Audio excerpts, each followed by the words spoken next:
Muy buenas tardes. Buenas tardes a todos. Bienvenidos al Museo Municipal. Decía, les damos la bienvenida. Estoy con Rosabel. Estamos en su casa, en el Museo Municipal, que al final es la casa de todos, celebrando hoy un día muy especial, el Día Internacional de los Museos.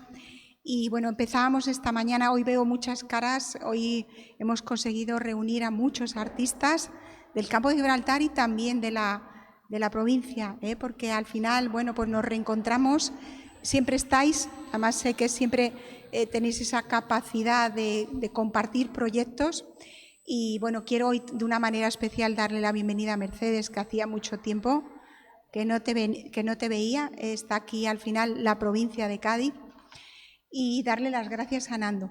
A Nando, gracias a ti.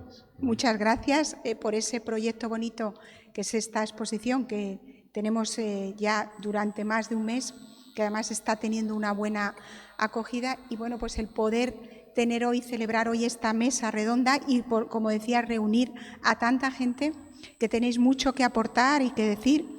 Y comentaba antes que seguro que va a ser un rato no solo de poder reflexionar, de poder al final también asimilar, sino también de terapia. Va a ser seguro que un rato de terapia. Para, bueno, pues para un poco hacer esa reflexión y poder ver cuál es el estado del arte en la sociedad actual y cuál es esa proyección de futuro. Bueno, nos lo explicará ahora muchísimo mejor, seguro, Nando. Él dará la bienvenida a todos los que componen la mesa y me gustaría que sí que Rosabel, que es, como decía, estamos en su casa, dirigiera hoy en este día tan especial unas palabras. Yo agradeceros a los que nos acompañáis esta tarde y agradeceros, sobre todo Nando, gracias, y a todos los que estáis en la mesa por venir a aportar vuestra experiencia, vuestras aspiraciones en torno a la creación. ¿Vale? Muchísimas gracias. A vosotros. Pues, Pepe, para ti ya. Bueno, hola, buenas tardes. Ya como ha dicho Pilar, ¿no? Nos reunimos por el Día Mundial de los Museos y bueno, no sé, a la hora de cuando Rosabel me lo propone, lo de hacer una mesa redonda, un coloquio, yo pensé que era mejor que hacerlo abierto, ¿no? Que todo el mundo pudiera hablar y tal, ¿no? O preguntar o a los artistas o como fueran, ¿no? Que fuera algo más distendido quizás, ¿no? Que no dar aquí ninguna charla, en cierto modo, o aburrida o tal, ¿no? Bueno, no sé si me explico bien o no. Entonces, el título lo veía un poco complicado, porque la verdad es que pueden ser 200.000 cosas. Pasa que en cuestión de 2 horas y tal, era un poco, no, excesivo a lo mejor en cuanto a cualquier título que le puedas poner, puede ser un poco extenso en el tema. Entonces, bueno, había que invitar a una serie de artistas, que hay un montón, y público y tal, y se nos ocurrió a Rosabel y a mí el concepto del arte, la sociedad actual y la proyección futura. No sé, bueno, es tan amplio como que, a ver, no ha sido no es una cuestión muy escueta, ¿no?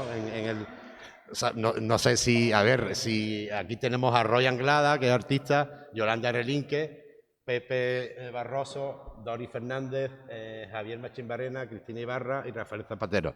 Parte de ellos están exponiendo la exposición de talentos varios y bueno, a partir de ahí, pues aquí, no sé, debate abierto, a ver que, no sé si a quién apetece hablar antes, a Roy quizá, a Pepe, Cristina, por favor. Venga, sí. Bueno, muchísimas gracias, Nando, Rosabel, y buenas tardes a todos. Estoy muy agradecida, estoy también exponiendo aquí en el museo y bueno, que es para vosotros arte, ¿no? Para mí es todo lo que nos rodea, es la manera de vivir que tenemos, ¿no? Los artistas. Y bueno, y además cada uno somos tan diferentes que cada uno aporta su visión. Hoy en día me gustaría resaltar que el arte está evolucionando una barbaridad, que yo creo que el arte pictórico, en el caso mío, porque yo pinto figurativo y pinto, aunque he tocado la abstracción, pero pinto figurativo, el arte está evolucionando muchísimo, pero yo creo que hay sitio para la pintura y, por supuesto, creo en el futuro tecnológico, ¿no? Yo estoy, por ejemplo, dentro de los NFTs, ese mundo virtual tan especial, tan sugerente, tan desconocido todavía, pero yo creo que hay que avanzar y hay que adaptarse, hay que investigar, hay que experimentar y que hay sitio para todos. También me gustaría, ya que me ha dado la oportunidad de comenzar y romper el hielo, Claro. que a mí me da un poco igual eso, también, bueno, pues analizar también dentro de este debate divertido que estamos aquí creando, la diferencia entre el marketing, el buen arte, qué es lo que es arte de verdad, qué parte de marketing hay. Yo creo, desde mi punto de vista, en la pintura honesta, en el arte honesto. Creo que hoy en día hay mucha pintura truco, mucho arte muy comercial, que no me parece mal, también está ahí, y que el que quiera que lo compre, estamos en un mundo libre, pero que es un mundo apasionante y que como personas que somos todos tan dispares, tan diferentes, cada uno tiene una cosa que aportar, esto está evolucionando, está cambiando. Hoy en día hay una demanda del arte muy diferente de la que había anteriormente y eso está ahí y está para, no digo yo quedarse, pero como la energía para evolucionar y cambiar y progresar, y yo creo que hay sitio para todos y que viva la diferencia, que siga otro. Efectivamente, bien.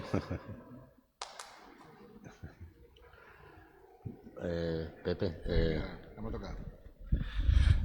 Bueno, yo, antes de entrar en el tema en cuestión, me gustaría, como es el Día de los Museos, ¿no?, hacer un comentario respecto al tema de museos. Creo que la gente en general, la gente de la calle, no acaba de entender para qué sirven los museos. Es decir, si le preguntamos a alguien de la calle, oiga, ¿usted sabe qué es una biblioteca pública o privada? Dice, sí, ¿y para qué sirve? Pues sirve para ir allí, leer libros, investigar, e incluso hacerme socio y sacar el libro y poder llevármelo a mi casa, ¿no? Pero si tú le preguntas a alguien para qué sirve un museo, creo que lo único que te dicen en general es para exponer obras, es para exponer. Y yo creo que un museo tiene muchas más funciones que la función simplemente de exhibición de las obras, tanto de obras de arte como de antigüedades, ¿no? Hay una definición hecha por el Concierto de Museos que es la que identifica qué exactamente es un museo. Yo tengo aquí una chuleta porque es muy larga. Entonces, oficialmente dicen que un museo es... De todas formas, es una definición abierta, es decir, que a pesar de lo larga que es, no está cerrada, se puede ampliar o piensan ampliarla. Dice, es una institución sin fines lucrativos, permanente y al servicio de la sociedad y su desarrollo, que está abierta al público y adquiere, conserva, comunica, investiga y expone el patrimonio material e inmaterial de la humanidad y de su medio ambiente con fines de educación, estudio y recreo. Esa es la definición. Y yo, observando esta definición, hay un orden que me llama la atención. Dice que hace 5 cosas importantes un museo, ¿no? Dice, adquiere, conserva, comunica, investiga y expone. Pues la primera parte, la mayoría de los museos en España no lo llevan a cabo, que es la de adquiere. Hay pocos museos que tienen una política de adquisición de obras de artistas o de, bueno, de cualquier cosa que pueda ser útil dentro de un museo, de una pieza arqueológica, en fin, cualquier cosa que son dignas de tener en un sitio como el museo. Por supuesto, la conservación de lo que tiene, ¿no? Es importante que el museo conserve la obra. Comunicación, tiene que informar de lo que tiene para que la gente sepa y se informe y se intelectualice, digamos, de aquello que tiene el museo. Por tanto, también investiga y en último, lo último dice y expone. Es decir, curiosamente, lo primero y lo último son un poco extraños, porque lo primero dice adquiere. Cuando yo miro a vosotras, es difícil, ¿verdad?, que un museo tenga fondos para adquirir obras. Pero dice lo último, ¿no? Lo último dice expone. Es decir, lo que a lo mejor la gente de la calle sería lo primero que piensa que es para lo que sirve un museo, pues resulta que aquí es una de las cosas últimas, que es la exposición. En fin, esto era una cosa que me llamó la atención cuando lo estuve viendo y quería compartirlo con vosotros. Y ya, pues, centrándonos un poco en la pregunta que Nando nos lanza de la situación actual del arte, yo supongo que si es actual estamos hablando de arte contemporáneo, ¿no? El arte contemporáneo es algo que a lo largo de la historia del arte lleva muy poco tiempo, porque nos podemos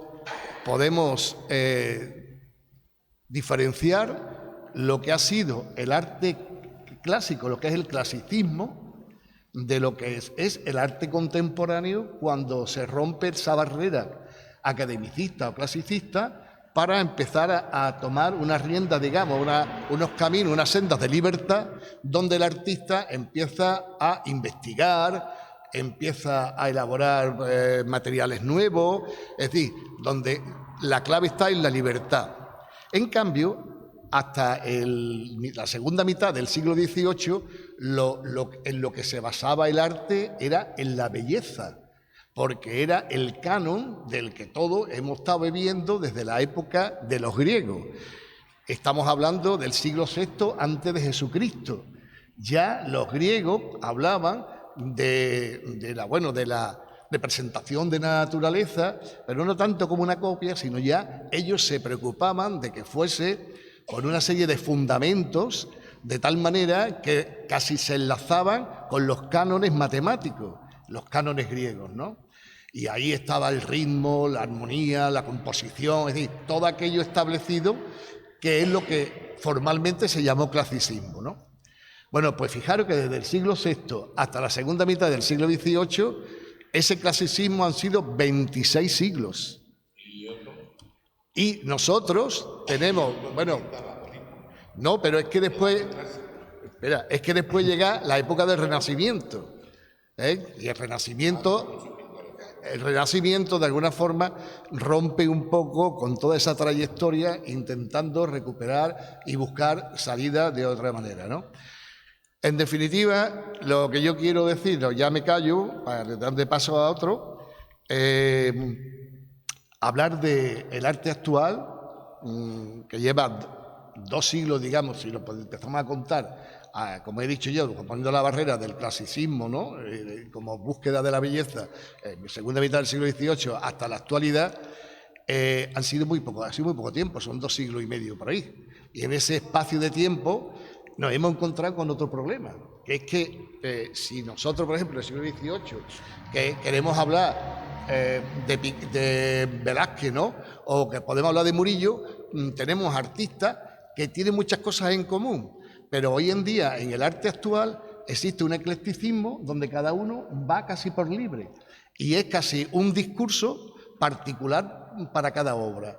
Si vemos la exposición colectiva que ha montado aquí Nando y analizamos obra por obra, cada uno tiene un discurso totalmente distinto, ¿no? Elaborado desde la libertad y creando sus propias ideas, conceptos, con lo cual es muy difícil analizar el arte contemporáneo. Si es difícil analizar el arte contemporáneo, ¿cómo no va a ser difícil la segunda pregunta que hace Nando, que es ¿cómo será el arte del futuro? Si yo creo que todavía no nos hemos enterado del arte contemporáneo, ¿no? Luego comentaré otras cosas relacionadas con lo que es el arte contemporáneo. Roy, para hacer polémica, porque te has traído para eso, para hacer polémica. Te voy a decir lo siguiente. A mí me parece muy bien, pero tú no te has apuntado muy bien lo que era el museo, pero te has olvidado de lo que es contemporáneo. Contemporáneo es lo que está pasando en este momento. Entonces, había veces que había un momento que había de melancólico y se pintaba una pintura como la que tú dices. Por eso te he dicho, y Giotto y tanta gente que ha hecho cosas muy diversas que no tienen nada que ver con el clasicismo que tú me hablas. Y luego que te vayas a los museos son sencillamente para mí hoy día, en la mayoría de los casos, a menos que sean museos interactivos, que tengan capacidad de renovación, son tumbas, son tumbas. Si quieres, si es más grande, pues será un panteón.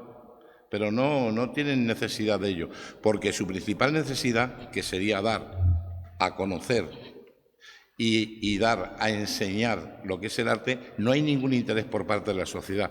Me alegro mucho que tú seas creyente no, tú no, y que creas que todo va para adelante. Yo soy totalmente ateo y no creo en nada.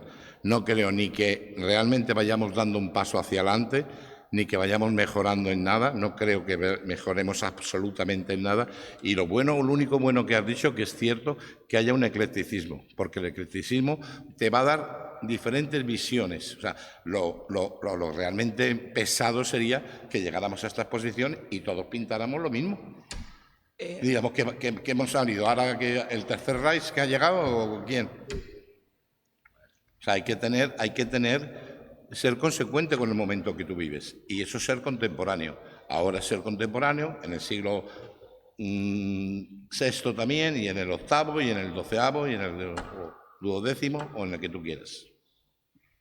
Muy Para mí esa es la visión. Perdón, yo quería comentar una cosa rápida. Yo creo que con respecto a lo del museo, cuando has hecho esa lectura de la descripción, has pasado por alto la primera cosa, que es sin ánimo de lucro. Yo en mi y tú has comentado una cosa de que son tumbas. Yo en mi caso tengo una cosa que yo llamo, contracorriente completamente, el Museo Vivo de la Naranja, y mi pintura tiene que ver con eso, porque pinto cítricos, naturaleza, mucho tema botánico y tal y cual. En el fondo tú pintas lo que tú eres, cada uno pintamos lo que tenemos dentro de alguna manera. Y el museo este que yo tengo, que lo he llamado para estar dentro de no de esa descripción, pero para poder llamarlo museo, lo he llamado Museo Vivo de la Naranja, lo he registrado. De la naranja, no del pomelo. De los cítricos, pero yo le llamo de la naranja porque el marketing es muy importante en la vida, ¿no? Pero te penalizan, y porque en el fondo, ¿por qué tiene que ser sin ánimo de lucro? Cuando tú gestionas una cosa y tienes recursos para poder gestionarla mejor y para poder dar calidad, si eres privado, estás dando un buen servicio. Cuando eres público, sin ánimo de lucro, jaja, qué gracioso, tienes el dinero de todos los españoles para gestionarlo y haces competencia desleal al privado que está llevando adelante ese proyecto para que sea sostenible y des un buen servicio. Eso depende. Mira, yo vivo en Marbella, está el museo... Yo he vivido 30 años. Yo sigo viviendo, más de 30 años. En el Museo Rally es gratis. Siempre ha sido gratis. Y sin embargo, el Museo Picasso hay que pagar. Perfecto. Y el Museo Picasso está subvencionado por Francisco de la Torre y demás. Y en cambio el Rally no, se mantiene con un dinero que tiene una fundación de unos señores que viven en Sudamérica. Perfecto, que una fundación ya cuesta un dinero hacerla, crearla y todo eso. Yo estoy a favor de que los museos no necesariamente tengan que ser sin ánimo de lucro, aunque a fin de cuentas lo son, porque todo revierte en el bien cultural que estás creando. Pero aunque estemos hablando del museo...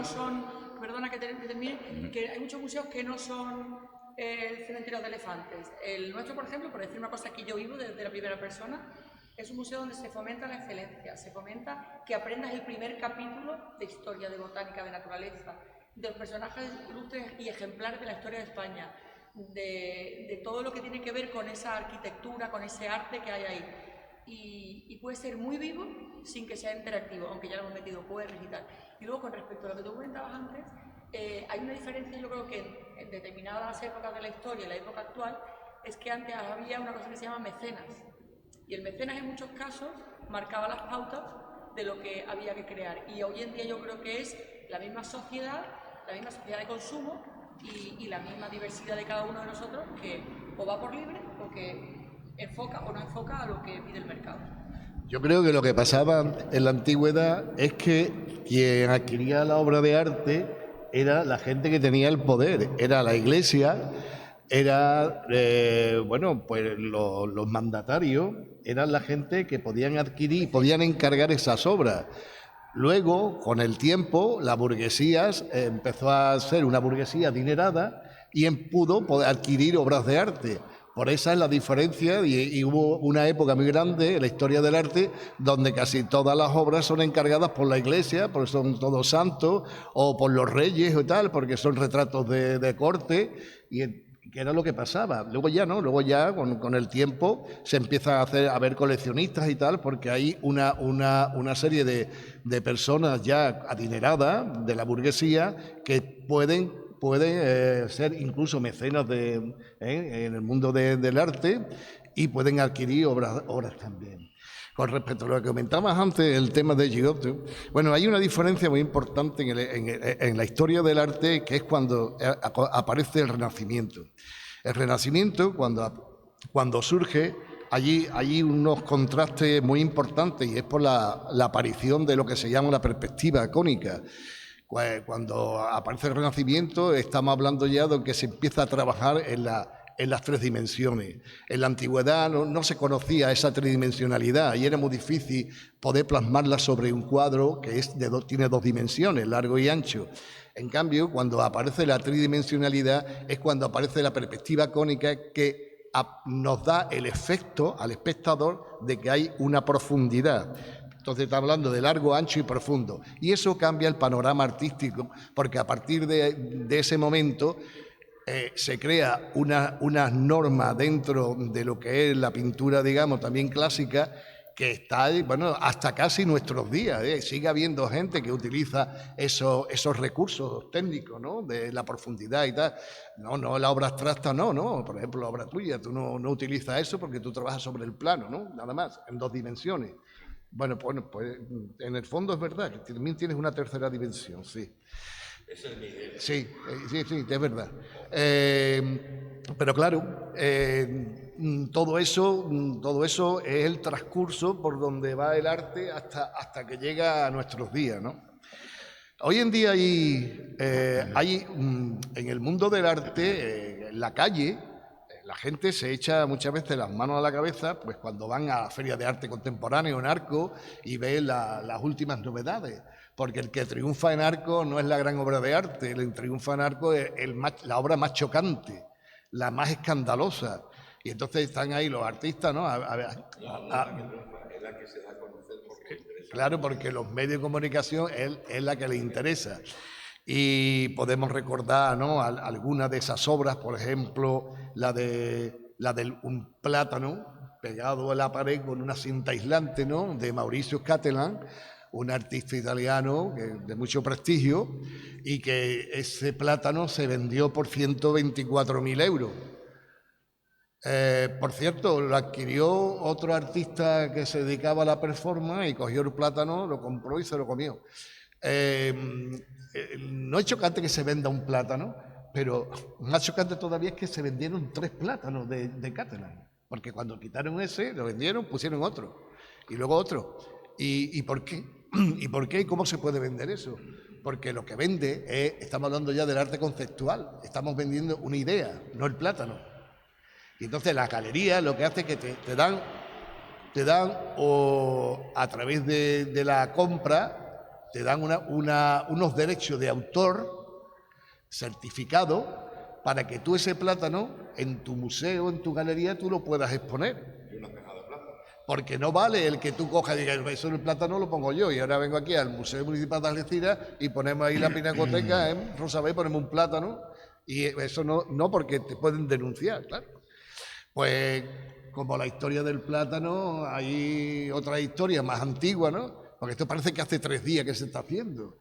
En los años 60, en 1962, hubo un señor que también, basándose en la historia del arte como concepto, él decía que el artista hace arte de cualquier manera, porque como si es artista, pues todo lo que hace tiene que ser arte. También lo decía Marcel Duchamp, que decía, el artista hace arte hasta cuando escupe. Pues claro, si eres artista y escupes, pues tú escupes con arte, ¿no? Me estaba refiriendo precisamente a la obra de Piero Manzoni, cuando expone en 1961 la lata con los excrementos del artista, que se llamaba Merde de Artista. Y son una tirada de 90 latas que también están valoradas en 258 euros, me parece que fue la última que se vendió. Y bueno, las peace paintings, ¿no? De Andy Warhol. Pero yo creo también, por ejemplo... No, ya. Pero que digo que las peace paintings también se vendieron caras. Pero yo creo que tampoco hay que confundir lo famoso con lo popular. El otro día, para hacer una comparativa simpática, en la Feria de Abril vino una tía medio en bola, por decirlo así rápido, y fue lo más fotografiado de la feria. Pero eso no es la excelencia de la feria ni es lo mejor de la feria. Entonces hay veces que es publicidad, llamar la atención, pero no eso es arte porque llame la atención. Puede ser una estrategia de marketing apabullantemente buena, pero eso no es arte. Pero a mí conceptualmente... Yo creo que de pelo como el traje nuevo del emperador, pero no es arte. Si alguien lo ve como arte, me parece una cosa interesantísima. A mí conceptualmente me parece interesante la pieza de Manzoni, porque él yo creo que lo hace con mucha seriedad, es decir, que no se está riendo de la gente. Bueno, no me lo creo eso. Él, ¿no? Sí, yo creo que sí, él cree lo que está haciendo. Un aprovechado total, por favor. Yo creo que él... de las rajas de Lucio Fontana y estás hablando de una época en Italia que se ha hecho un... ¿Quién fue el artista tan famoso en la galería de Elga Alvear? ¿Puede ser? ¿Lo conocéis? En Arco, que se vendieron, que eran todos los del Procés. ¿Por qué se vendieron? Porque totalmente por política, ¿no? Por lo que era, ¿no? O por belleza de obra. No, es que es publicidad y marketing. Totalmente, eso no es ejemplo de nada, absolutamente. No es ejemplo de nada. Pues llegó a otro aprovechado de la sociedad, perdona que te diga, por lo menos lo que yo veo. Claro. No estamos atacando en sus raíces, el problema está en la sociedad. Yo en mi época, yo soy ya un poco talluito, se dabas filosofía, historia del arte, y te hablo en el colegio. Claro. No te hablo en la universidad. Hoy día ya todo eso no se da igual. Se da tecnología, se da un ordenador y tal, lo que tú quieras. Ya a la gente, tú le hablas del arte y el arte lo ve como lejano. O sea, a la gente le da miedo entrar a una galería y ver lo que está expuesto en la galería, aunque no vaya a comprar, pero ya le da miedo el hecho de entrar en sí. Y cuanto más, si te vas a Marlborough o alguna de estas galerías grandes, pues entonces ya todavía te da más pánico, porque te digan, ¿qué es lo que desea? Y cuando te preguntan ya no sabes qué decir. La gente de a pie. Y no se han enterado que la mayoría de casi todos los coleccionistas, y yo me considero, y él sabe que yo también colecciono, hemos comprado a plazos. Y yo conozco a gente que tiene mucho dinero y sigue comprando a plazos. Me gusta esa obra. ¿Cuánto vale? 15.000, vale. Te voy a dar 1.000 todos los meses. Dentro de 15 meses me dan la obra. Eso sigue haciendo, pero eso no llega a la gente. Y tampoco se acerca a la gente ni entiende lo que estamos hablando. Y cuando me hablas todavía lo que yo pinto, pues ya no te digo nada. Porque las naranjas de ella seguro que las ven, pero lo mío, si ya no dan filosofía, si ya no dan historia del arte, si no tienen concepto, pues yo estoy en el mundo de los sordos. Pues, Yolanda, ¿por qué cuentas tú algo de él? Roy, Vale. No, perdón. Hola a todos. El conflicto, a ver si llegamos a la pregunta del asunto, que es ¿qué representa el arte hoy para una sociedad como la que tenemos, ¿no? Una sociedad con una enorme falta de curiosidad. Gran falta de curiosidad, gran falta de formación, sin pensamiento crítico, que ese es el conflicto con el que nos enfrentamos, porque de ahí se resolverían cosas como distinguir qué es lo que es arte honesto y leal contigo mismo y qué es arte acontecimiento, que es de lo que estáis hablando. Y evidentemente la sociedad en general actual está muy lejos de interesarse por el mundo del arte, ¿no?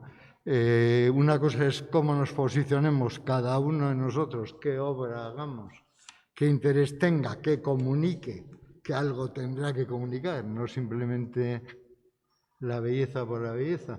Lo mismo que los museos, que tendrán que ser, como decía Roy, activos y muy activos en formación, en investigación, sí, muy bien, contenedores de la memoria del pasado, que eso es en realidad el arte, la memoria más o menos trascendente y sentimental, y es lo que tratamos de hacer, pero como entidad tiene que ser algo muy vivo, muy activo y muy formativo.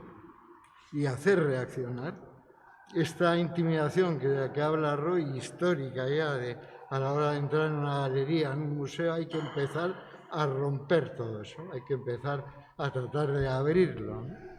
Y no sé, es que los objetivos del arte no tienen que ser más que eso, una comunicación del mundo actual, lo contemporáneo tratado de una manera, y luego quien maneje el arte, que no sea el mercado el que coloque la valoración o la autenticidad, mejor, más que la valoración, no sea el mercado el que autentifique esto es bueno, esto es no.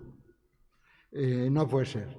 Es decir, tiene que haber otros mecanismos en los que nos tenemos que apoyar, lo mismo que cualquiera que lleváis el mundo del arte adelante, lo tenéis que hacer con la dignidad que necesita la obra, el autor y el público, claro, evidentemente en general, ¿no?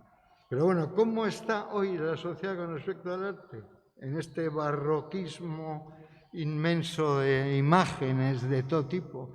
Añadiré los años de tecnología, la fuente ya tecnológica, las redes, otra cosa son los soportes habituales, convencionales, que no nos queda más remedio, porque al final una idea la tenemos que transformar en una cosa para que sea una obra, no tenemos más remedio, en una cosa o en algo manejable casi domésticamente, ¿no? Bueno, en fin, creo que sí tenemos un problema de qué aprecia la sociedad con respecto al arte y dónde se posiciona, ¿no? Hola, ¿qué tal?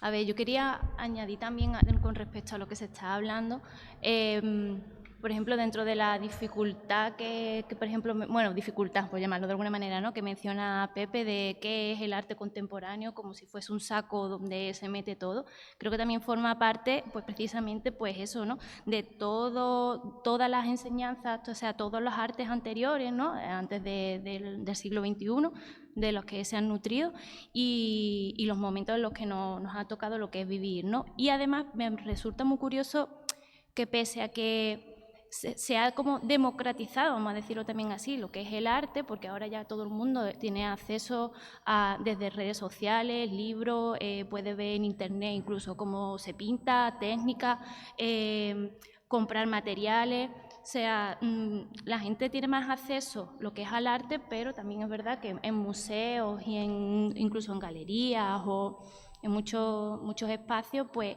sigue existiendo ese problema de qué hacemos para llegar a la gente. En los colegios ahora mismo sí existe la asignatura de filosofía, está en primero de bachillerato, en primero de la ESO. En algunos institutos. Entra dentro del currículo, está incluido. En algunos institutos sí se da, en otros no. Y bueno, la mayoría se da muy primariamente. Bueno, yo lo sé porque mi prima es profesora de filosofía y ella sí lo imparte y además intentan meter dentro del currículum, en el currículum, dentro de la Junta de Andalucía, lo que es también la estética y tal. ¿Que cuesta trabajo? Sí, porque no es solamente lo que es la educación en los centros, o sea, luego al final también las familias, al final esto es toda la sociedad, ¿no? Y bueno, yo quería añadir una cosilla con respecto a la sociedad actual. Los jóvenes, por ejemplo, bueno, los jóvenes y los no tan jóvenes, también los problemas que tenemos para crear, porque al final parece que no se toma en serio, por así decirlo, lo que es la profesión de artista y cómo es posible de que cada vez que a lo mejor exponemos algo en algunos sitios o a lo mejor incluso estamos en una mesa redonda, a otros profesionales se les paga. Y nosotros, por ejemplo, en ese sentido tenemos también problemas de que tenemos que trabajar en otras cosas para poder dedicarnos a lo que es al arte. Y creo que también es uno de los problemas de la actualidad. Quizás antiguamente los artistas y los pintores que trabajaban para los mecenas, pues precisamente podían hacerlo porque ya eran obras que estaban pagadas. Y los demás, pues, eran pobres, no podían, o a lo mejor hacían algo a duras penas para ellos mismos, pero eran también los que menos.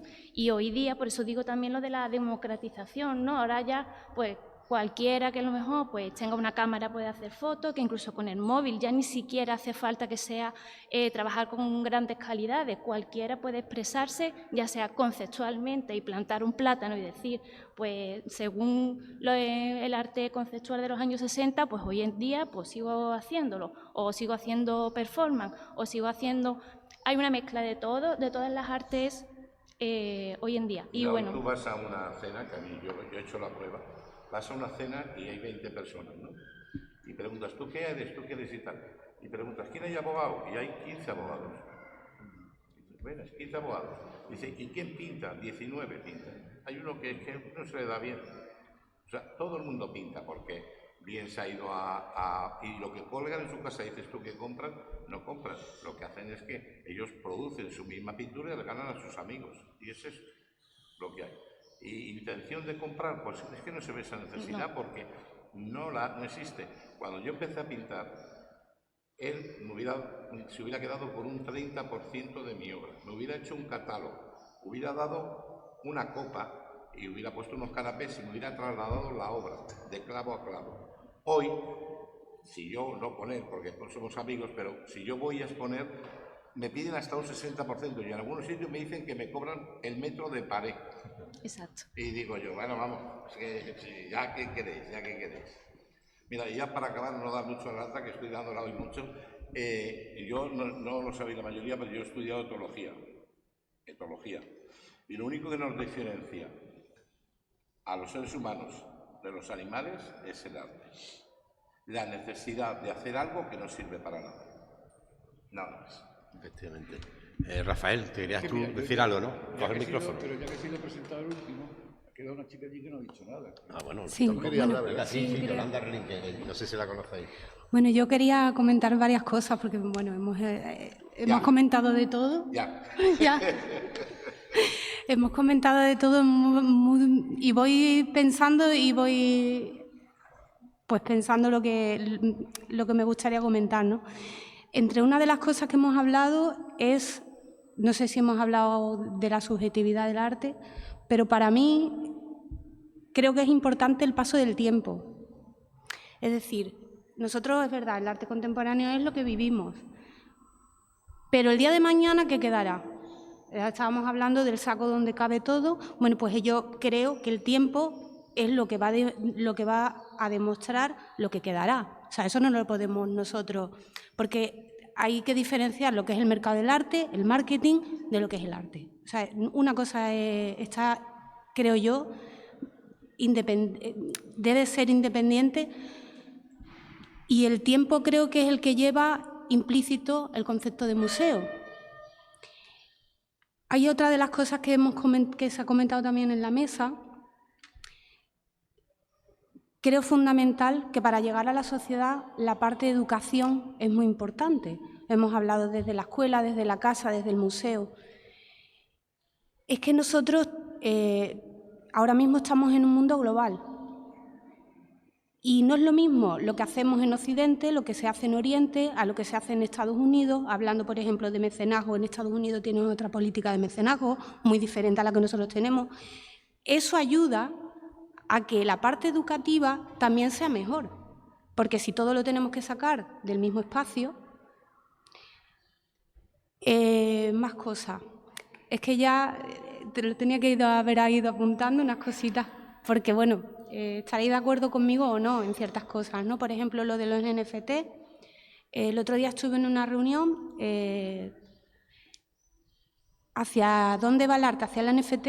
¿Hacia lo virtual? Me parece que no, porque nosotros necesitamos, o sea, eso viene para quedarse, pero al final creo que el NFT es como el certificado de autor que se le da sobre una obra, y la parte física tiene que estar, por lo menos para mí. No es lo mismo ver un cuadro en una pantalla, aunque sea en un museo virtual, que verlo en directo. Es que no puede ser lo mismo. De hecho, hay obras que se tocan, y si no las tocas, no la puedes apreciar.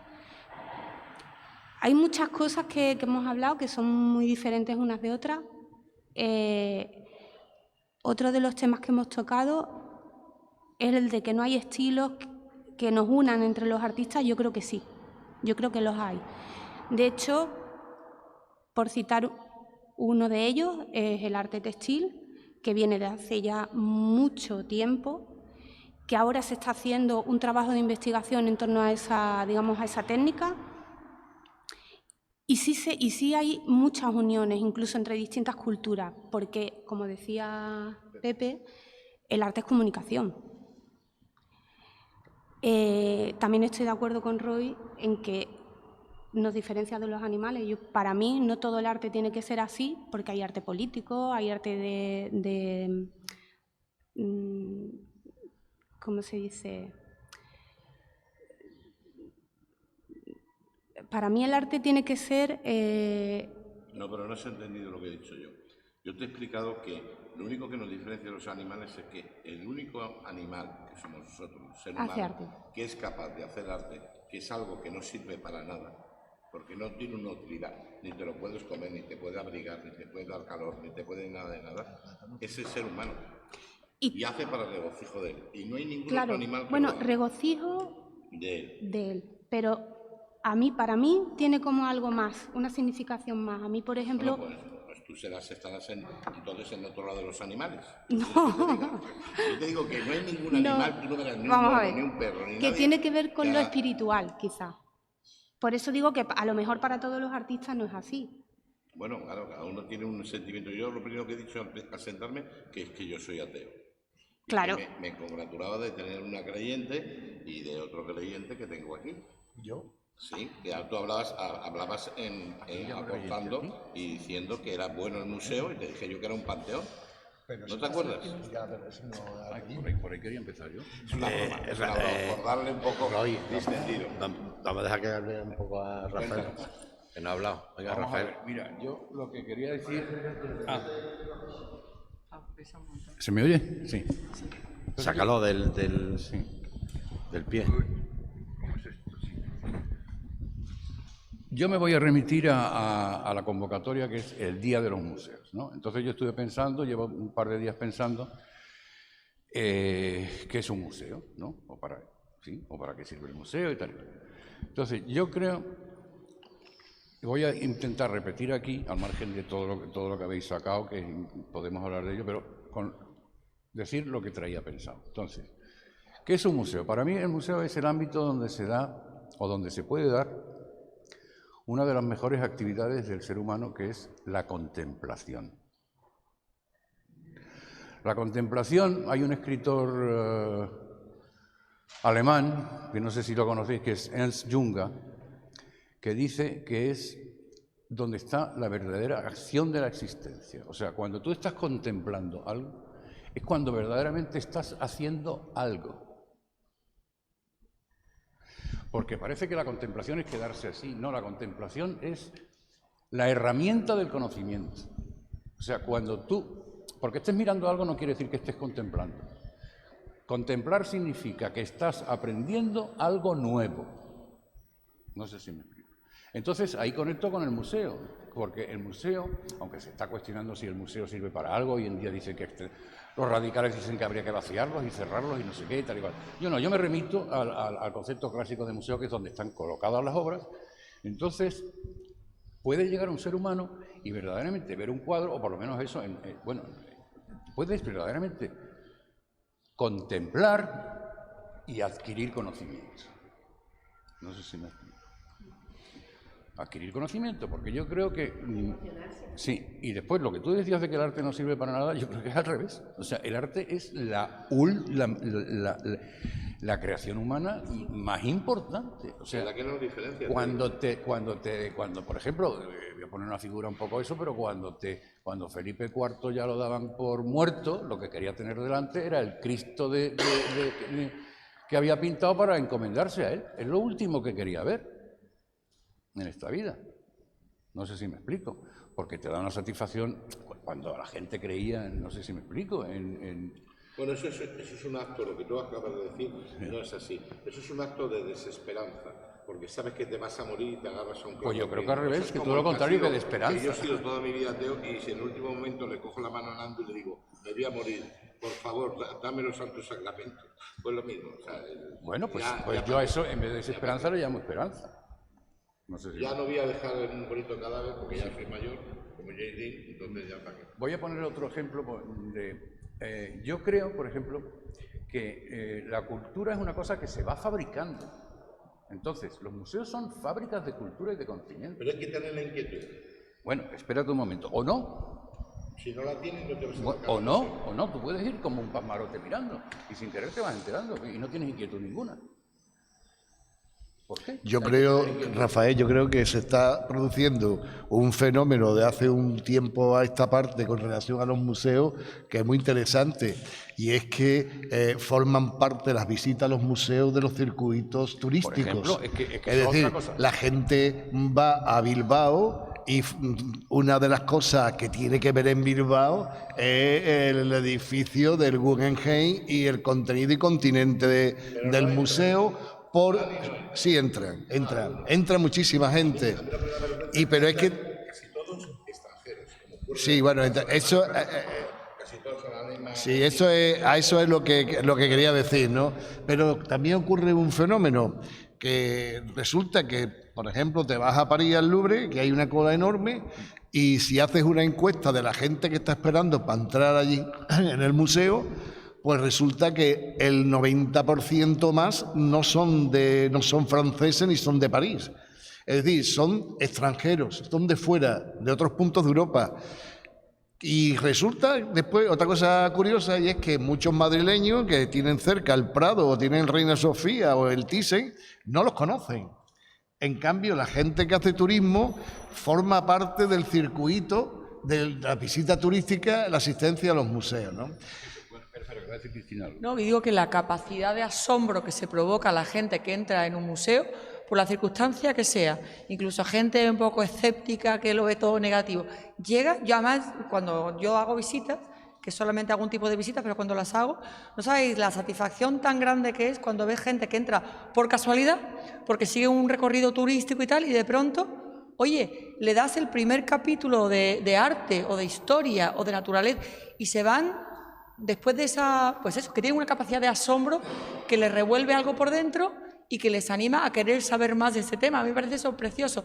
Y antes de darle la palabra, quería comentar, por alusión, por lo de los NFTs, yo creo que hay sitio para todos los tipos de arte.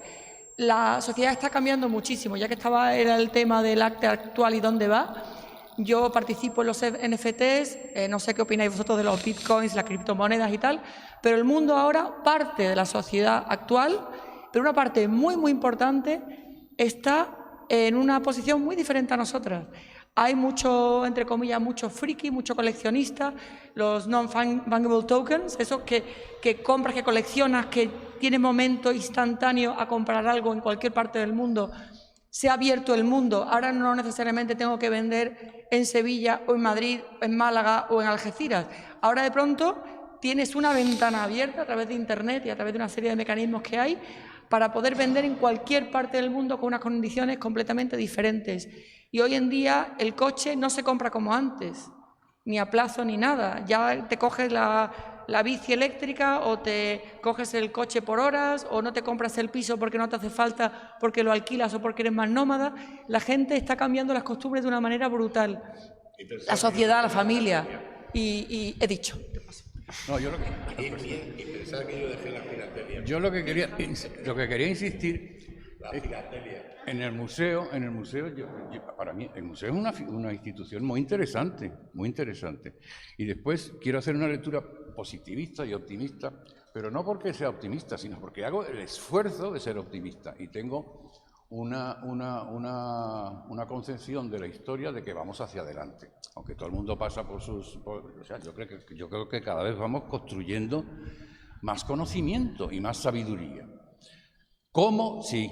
Espérate un momento. Lo que pasa es que ahora mismo estamos en una sociedad muy desarrollada en la que hay mucho ruido, pero nunca hemos estado en una sociedad con tanto conocimiento como el que hay. O sea, una de las cosas que vamos, no sé cómo decirte, pero hay tanto conocimiento que ya no te conoces tú. No. A ver, que lo que no se explica, por ejemplo, una de las grandes paradojas, habiendo el conocimiento que hay en esta sociedad, ¿cómo coño todavía hay hambre? Es que hay conocimiento suficiente para estar resuelto eso. Lo que pasa es que hay cosas que entran en contradicción, que mantenemos todavía unas estructuras comerciales muy antiguas y que nos interesa poner el trigo a estrepecio y tal y cual. Pero conocimiento para que el hambre no exista, por supuesto. En fin, no me quiero poner tan grave. Voy a poner, por ejemplo, un ejemplo de cómo se va creando conocimiento. Mira, hay un escritor que se llama Philip Bloom, que a pesar de tener ese nombre tan burbujeante, es un alemán que te hace ensayos de cómo se va creando la historia. En fin, hay un libro que se llama, en fin, no me acuerdo, pero es divertidísimo. Bueno, en fin, lo que quiero decir. Entonces, en un ensayo tiene cómo aparece la figura de Van Gogh. ¿No? Van Gogh ahora mismo lo tenemos como que, de hecho, ahora ya no, pero antes fue el cuadro más caro de la historia, fue un Van Gogh, en los años 80 un Van Gogh. Ahora eso es debido al grupo La Oreja de Van Gogh. Sí, no, déjate, yo estoy hablando en serio. Si no, en España no se hubiera conocido. Bueno, mira, te voy a decir una cosa. Van Gogh es un personaje, Van Gogh, eso lo sabemos ya por la historia, Van Gogh es un personaje, hijo de un... Sobrevalorado, ¿eh? Espérate un momento. Van Gogh es hijo de ¿cómo se dice? Un prior, ¿no? Con problemas mentales y tal y cual, y entonces es un chico que intentó ser como su padre, pero lo echaron y tal y cual, y lo otro. Entonces decide irse a París y tal y cual. Coincide en París con una cosa que ha salido, porque las cosas hay que saberlas ver en su tiempo, ¿no?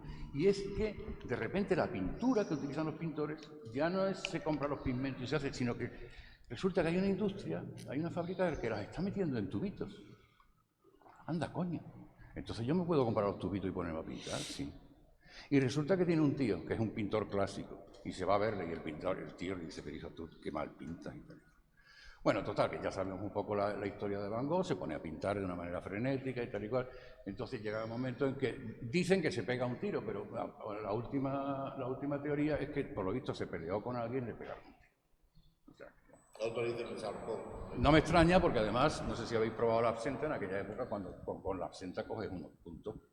Tal. Y no me dicen que pasó eso. Bueno, entonces ahora, bueno, este tío se ha muerto, ya está. Bueno, ¿ahora qué pasa? Van Gogh tenía un hermano que intentaba ser marchante, intentó venderle cuadros y entonces ahí está la famosa historia de que nada más vendió un cuadro en su biblioteca. Pero cuando se muere... Falso también. Digo que también es falso eso de que vendió un cuadro y esas cosas. Bueno, da igual. Vendió mucho. Dan igual. Yo estoy intentando explicar lo que dice Philip Bloom de cómo aparece la figura de Van Gogh. Entonces, los cuadros de Van Gogh están en una galería, una galería no era más que una tiendecita, donde estos nuevos pintores que compran estos tubitos, se empieza a popularizar un poco la pintura. Y entonces hay gente interesada siempre, lo que en francés se dice un connoisseur, y yo no sé, yo hablo mejor el inglés que el francés, el conocedor, ¿no? Es el tío que está enterado de los movimientos que va viendo y tal y tal. Entonces entre ellos empiezan a ver, y hay cuadros ahí que están pintados de una manera clásica, vamos a decirlo así, el tío de Van Gogh era un pintor clásico, que yo he visto unos cuadros, son todos así, cuadros marrones con unos atardeceres así. Y sin embargo, entre estos conocer, se empiezan a decir, oye, ¿te has dado cuenta de unos cuadros que hay ahí un tío que pinta así como con rayitas y tal y cual? Y dice, sí, es verdad, sí. Tiene gracia, ¿verdad? Se empieza a popularizar en París. También, todo esto no me lo estoy inventando yo, os estoy haciendo un resumen de lo que dice Philip Bloom. Empiezan a aparecer las teorías de Sigmund Freud de que hay personas que no son normales, que se empiezan a catalogar las enfermedades y tal. Empieza a repartirse conocimiento. Entre los conocer dice, oye, pues yo creo que este tipo de personajes que dicen que es esquizofrénico, me parece a mí que el que lo ilustra muy bien es este pintor que pinta así a rayitas y tal y cual. No, que era que no se te escuchaba. A partir de ahí se empieza, dice, oye, pues el tío tiene gracia, ¿eh? El tío tiene gracia. Y además, oye, es expresivo, ¿eh? Es un tío que... Y se empieza a crear un magma de conocimiento. Eso es crear conocimiento. Gente que, lo que decía antes, contemplar, la contemplación, que se ha parado a mirar unos cuadros que no son no son lo que se pintaba hasta entonces, que era tipo Rembrandt, con el arbolito, el ciervecito y tal y cual, sino que es una cosa rara y es expresiva. ¿Qué coincide con qué? Con que empieza a haber una clase media en París, que son totalmente esnovistas, que quieren ser esto, y entonces viene una norteamericana, que es esta, ¿cómo se llama? La mecenas de Picasso. ¿Sabéis quién digo, no? La Alice Vitoclas, pues la otra, Gertrude Stein, ¿no? Y entonces esta es una mujer judía que se empieza a dar cuenta de que hay unos grupitos de pintores y todo eso, pues que ella monta... En fin, no me quiero enrollar. Lo que quiero decirte es que son gente que va creando conocimiento, en el sentido de que ya la pintura antigua no decía nada y sin embargo esta gente te está hablando, pues mira, de que hay otras formas de expresión, ¿no?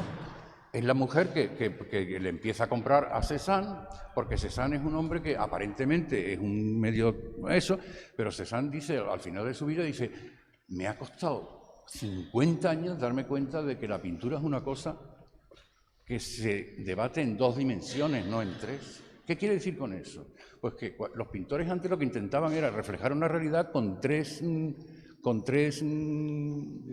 crear la ilusión de la tercera dimensión. Y sin embargo, Cézanne lo que te hace es, con esos tubitos que se están vendiendo ahora, que ya no es cuestión así, sino que si te gastas el rojo vas y compras otro rojo, ¿no? Pues empieza a pintar unas manzanas, pues para aquí un rojo, no sé qué. Coño, qué gracia va teniendo esto. Uy, qué gracia. Porque es que además, cuando lo pones en un salón y haces invitar a tus amigos los épatas, que es lo que es la cultura francesa. Porque a ti te encanta recibir a la gente y dices, anda, ¿y esto que tienes aquí? ¿Qué es? Tú sabes... no sé si me estoy explicando. Sí, bueno, pues yo... y Picasso, hago un inciso. ¿Conoces la anécdota de Cézanne y Picasso? No sé, a ver. Llega un día Pablo Picasso y se acerca, maestro, me gustaría un día que intercambiáramos un cuadro. Y dice, hombre, Pablo, me agrada que me digas esto. ¿Y qué quieres que hagamos? Dice, pues si le parece a usted, se pasa por mi estudio el jueves que viene. Se pasa a Cézanne, ve, y no, aquel me agrada. Yo se lo hago llegar a su estudio, se hace llegar. ¿Cuándo te pasa a pasar? Dice, el jueves que viene me paso yo por el suyo. Se pasa y llega allí y hay un apunte y se queda mirando y le dice, ese. Hombre, Pablo, si eso es un apunte que estoy iniciando el cuadro para pintar, pero la mano, se ve la maestría, se ve el temple, quiero eso. Bueno, Pablo, si quieres ese, y le manda el cuadro. Y coge Pablo Picasso y lo pone a la entrada de su casa. Nada más pasar la casa, te encontramos el cuadro de Cézanne. Y él siempre hace unas reuniones todas, como tú bien decías, de tomar un vino en su casa, con más pintores, y todo el mundo llega y dice, ¿y eso de quién es? Que decía de Cézanne, que se le está yendo la cabeza. O sea, hombre, maldades, anécdotas así. Mira, y respecto a lo que decías de Van Gogh, en el grupo de los 20 de Bélgica, de Bruselas, estaba Darío de Reollos. ¿Lo conoces? Sí, claro. Yo he sido amigo de su hija que murió tirada. Y Darío hacía puntillismo. Y ha sido el mejor puntillista que hemos tenido aquí en España. Se ha muerto de hambre. Bueno, ya cuando ya finalizó y todo eso, Thyssen me compró la Dama del Espejo, que fui yo con Pilar a acompañarla a Madrid para que lo comprara y todo. O sea, te digo, y ya se hacía, no solamente hacía el pelotito, por decirlo de alguna manera, no lo hacía solamente nuestro querido Van Gogh, ya lo hacía todo ese grupo de artistas. Sí, bueno, yo he querido contar esto de Van Gogh para decir por qué Van Gogh ahora es un Van Gogh. Coño, para empezar, porque es un objeto notable, es muy identificable. Ya no es una cuestión, o sea, decirte, pero a ti te gusta, o tú crees que es bueno, sí que no va por ahí, no va por ahí. Es un objeto que es muy destacable, muy singular. O sea, y en el arte, la belleza no es una obligación, es una opción. Es una opción. Una opción muy digna. Una opción muy digna, pero no tiene, o sea, porque pero en fin, quiero terminar. Mira, antes de eso, las maldades entre los artistas, a mí una de las mejores me parece conocéis a todos a Borges, ¿no? A Borges, el escritor, ¿no? Pues Borges vivía en Argentina, en un pisito y tal y cual, con su madre antes de eso, y entonces pues tenía allí su librería y tal y cual, pero un piso en Argentina. Entonces Vargas Llosa, de joven, quería ir a conocerlo, y lo recibió y tal y cual. Pero maestro, ¿cómo vive usted aquí en este piso tan pequeño? ¿Cómo tiene no sé qué? No, bueno, yo bien y tal y cual. Bueno, tengo un almacén, esto y lo otro. Ahí quedó la cosa. Y entonces,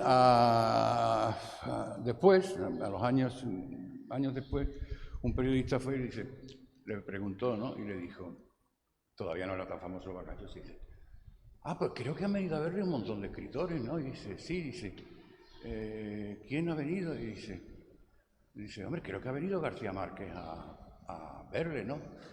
García Márquez, que dice, hombre, el de los 100 años de soledad, y dice, muy bien, pero yo creo que con 50 hubiera sido bastante.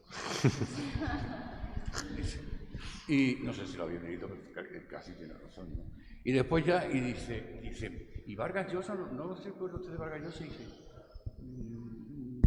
a ver, dígame un poco más. Dice, hombre, pintón, así, guapo. Dice que ahora hasta ha hecho uno que se llama no sé qué, Conversaciones en la Catedral, así. Dice, sí, uno que se dedicaba a la inmobiliaria también, ¿no? A la inmobiliaria. Claro. Se le propuso que se comprara un piso más grande. En fin, maldades entre artistas hay un montón. Maldades entre artistas hay un montón. Y después, volviendo un poco al tema, o sea, yo lo que quería, no sé si me he enrollado mucho, pero lo que quiero decir es que los museos son los lugares donde se puede dar un mínimo conocimiento. O sea, la contemplación tú la puedes tener en cualquier lado. Ernst Junger, el alemán es un escritor fabuloso, pero es muy conocido como entomólogo. El entomólogo es el tío que se preocupa de los insectos, y entonces es un tío que ha descubierto, yo no sé si 6 o 7 especies nuevas, ¿no? Con su afán por dice que un insecto es lo mejor que se puede ver, y es verdad, si tú te pones a contemplar un insecto, pero a contemplarlo de verdad, ¿eh? Tú coges un escarabajo y dices, joder, ¿cómo está hecho este bicho? Es que si tú te pones de verdad, pero con un ejercicio de concentración, con una buena lupa, y ves el cuerno cómo está hecho, las patas con esos pinchos. O sea, y tú dices, coño, es que esto... Estamos todos muy concentrados porque cada vez colocan... ¿Os gustan los coches? A mí el Porsche me encanta.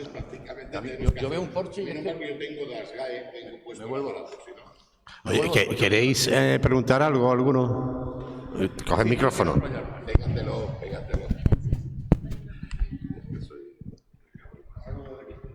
Sí. Algunos amigos, ¿qué tal? Yolanda. Hola, ¿cómo estás? Pepe. Bueno, para los que no me conozcáis, Ireneo, que también me he sentido artista a veces. Quería preguntar, bueno, y antes que se me olvide, ¿podríamos hacernos una foto, ya que estáis así, una sugerencia, con 5 personas más detrás y es como si fuese la Santa Cena? Es una foto. No, como arte que surge. ¿Tú por ahí? ¿O yo por ahí? Bueno. Pregunta, ¿qué vas a preguntar? Voy, que soy muy lento, como vosotros. Que la pregunta era, por un lado, sí, estoy intentando, por un lado, ¿por qué pintáis? Una pregunta para cada uno de vosotros, si me podéis contestar, si sabéis por qué hacéis lo que hacéis. Y después la otra es si pudiésemos, no sé dónde me pongo, si pudiésemos ponernos una nota del 1 al 10 comparándonos con el más mediocre que hemos conocido y con Leonardo da Vinci, ¿qué número nos pondríamos? Es difícil, ¿no? Pero ahí va. Las calificaciones es una de las peores cosas que existen. De hecho, en educación yo las quitaría, vamos. Autoevaluación. ¿Tú dónde crees que estás? Yo me puedo evaluar, pero no ponerme número. No es lo mismo. Bueno, el que quiera que se ponga a anotar, que no... Perfecto, venga, por ahí voy. ¿Lo de por 500 o la nota que me pondría? Vamos a hacer una foto primero. Venga, 3 fotos después. 4 más. 4 más, que después se me olvida. No se olvida, no se olvida. Podemos hacer una foto, 4 más. A mí sí me gustaría hacer un comentario más. Sí, ahí va. A mí me gustaría... ¿No me habéis oído nada de lo que he dicho? No. Fíjate que yo no necesito ni micrófono. No, tú tienes muy buena voz, la verdad. A mí me gustaría hacer un par de comentarios, un par de cositas, un par de comentarios. En relación a lo que estabas comentando tú sobre el conocimiento, no sé si visteis hace unos años que en el Museo Picasso hubo una exposición de una artista que se llama Hilma Afklint, que era una artista sueca. ¿Cómo se llamaba? Hilma Afklint. Bueno, a mí me sorprendió muchísimo esa exposición porque ella es una autora del siglo XIX, es una artista del siglo XIX, trabajó en un principio en torno a las plantas, hacia botánica, pero esa exposición me sorprendió muchísimo, a mí me emocionó. Otra de las cosas que pasan en los museos, ¿no? Que te puedes emocionar delante de una obra además que es desconocida. Esta mujer, cuando muere, le pide a su familia que no saquen los cuadros, que no los enseñen. Ella nunca quiso exponer lo que hacía. Además vive en una época donde se hacían sesiones de espiritismo, había reuniones de mujeres que hacían este tipo de sesiones. Cuando ibas a la exposición al Picasso estaban los libros de esas sesiones, que te ponían los pelos de punta. Su padre era matemático, entonces ella tenía mucha obra que relacionaba la matemática con el universo, pero unos cuadros impresionantes, impresionantes. Ella pide que hasta después de 60 años después de su muerte no se enseñen estos cuadros. En realidad se pierde la pista porque se vende la casa donde estaban esos cuadros estaban en un granero y se descubren 200 años después. En estos años se dice, se le ha puesto el título a su exposición de Hilma Afklint, pionera de la abstracción, porque es abstracta mucho antes que Kandinsky. Claro. Y viene a lo del hecho del conocimiento. Ella sabía que su obra no se iba a entender y pidió que se guardara. Para mí eso ha sido un punto de inflexión en muchas cosas y sobre todo en cómo te enfrentas a lo que haces, ¿no? Nando quería que comentara el sábado a una performance en el Picasso en torno a la obra de Paula Rego.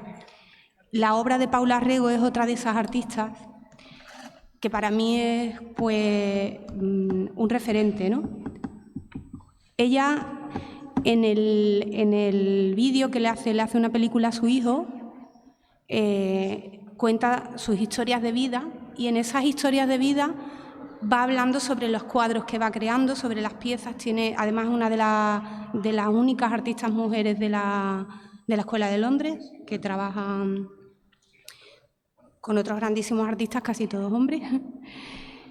Pero resulta que ella en ese vídeo que le hace el hijo cuenta muchos secretos de su vida, secretos familiares, y la obra de ella es sorprendente. O sea, está ahora mismo expuesta en el Picasso y tenemos la oportunidad ahora de verla. Si no fuera porque un museo te expone esas obras, pues no las conoces.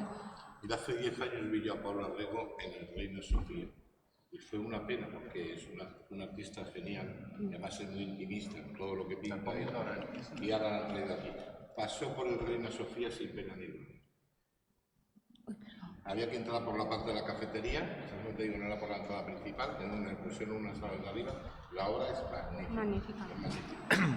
Pinta escenas de su vida cotidiana. Mira, ha hecho un comentario muy curioso que también es digno de debate. Es lo de no había mujeres apenas, ¿no? Casi todos eran hombres.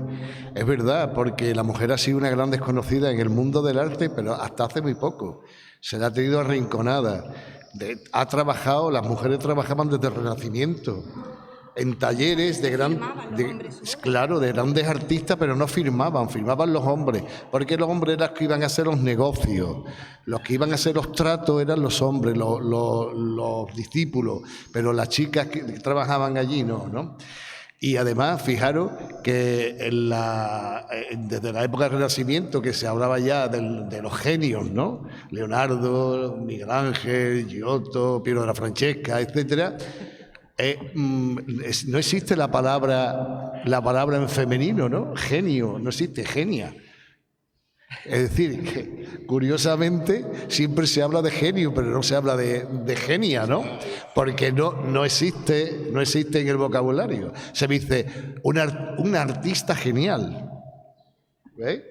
Pero bueno, yo creo que eso es una cosa que hace ya de un tiempo a esta parte dejó de ser así y hay aparte de pintar únicamente, que podía pintar flores, podía pintar paisajes, eso sí, no podía pintar combates ni rendiciones, pero Carlos de Ay consigue eso, que es un pintor aburridísimo del 19, pero que lo es. Luego ya salió en el tiempo Frida Kahlo y otras artistas que han sido conocidas, ¿no? Pero a ver, por ejemplo, el mismo caso de Frida Kahlo es también por su marido, ¿no? Es decir, que tampoco era por una... Mayo, ¿no? También ahí. Bueno, mucha. Bueno, había una exposición en el Guggenheim de Vasconcelos espectacular, ¿no? Y como esa Cristina Iglesias, hay muchísimas artistas fantásticas hoy en día. Acaba de tocarlos que lo daban porque estaban casadas con la Frida Kahlo y la Cristina Iglesias. Hay una artista española. Si no hubiera estado casado no hubiera sido ni Cristina Iglesias. ¿Habéis visto el chiste del roto hoy del país? ¿Perdona? Que si habéis visto el chiste del roto hoy en el país. No. Pues se ve una mujer así con... Ponte el micrófono. Se ve una mujer así con su niño, con un bebé, y le dice: hijo, no te preocupes, que haber nacido niño no es machismo. Que como para haber nacido niño... Haber nacido niño no es machismo. ¿No hay ninguna pregunta más por parte de alguien? Parece que tienes dos micros. Oye, yo me quedo con parte de lo que has dicho, sobre todo con la... La cultura es una conocimiento. La cultura es una acumulación de conocimiento. El arte sirve para ir acumulando conocimiento. Como puedes acumular otra materia más, como puedes acumular dinero. No, pero me quedo con la contemplación.